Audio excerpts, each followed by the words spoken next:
my channel where I explain current political issues in under 10 minutes. We are of course now in our third national lockdown, so I've decided to use this week's video to outline the lockdown rules, including what you can and can't do in this lockdown. So this lockdown, when announced by the Prime Minister, was said to be for 6 weeks.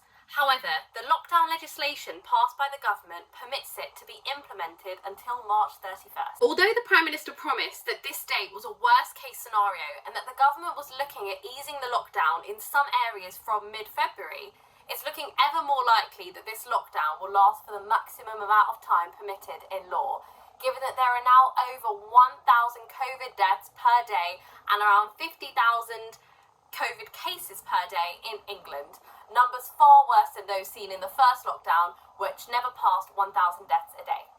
So this looks likely to be a 3-month lockdown taking place as vaccinations are rolled out across the country to the most vulnerable in society. In this time, there are a few things that you can do outside the house, as this is a far stricter lockdown than the one imposed in November. But there are some key liberties maintained, including support bubbles.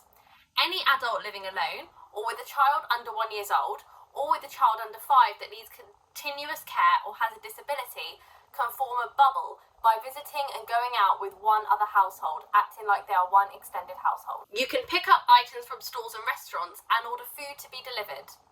You can only meet one person from another household, and that is just to do exercise in an outdoor setting. You do need a reasonable excuse to leave home, such as exercise, shopping for essentials, work where this cannot be done from home, education, religious worship, moving house, a medical emergency, or caring for a vulnerable person.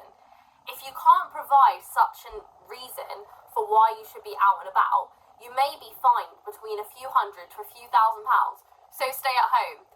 And do not, and I cannot stress this enough, hold a mass gathering. You could be fined up to £10,000, and I know some people who actually have been, so don't risk it. The government are not messing around, and this is not a hollow threat. You could actually lose a lot of money, so yeah, don't do it. I hope that this helped to clear up a few things that you can and can't do in this lockdown, and please, please, please follow the rules so that we can hopefully get out of this and go back to living our normal lives with vaccinations as soon as possible. If you liked this video and found it helpful, please do like and subscribe to my channel. My goal is to hit 100 subscribers in the next few months to help inform more people about politics, and I've still got a long way to go. So yeah, please do hit those like and subscribe buttons. Thank you so much for listening.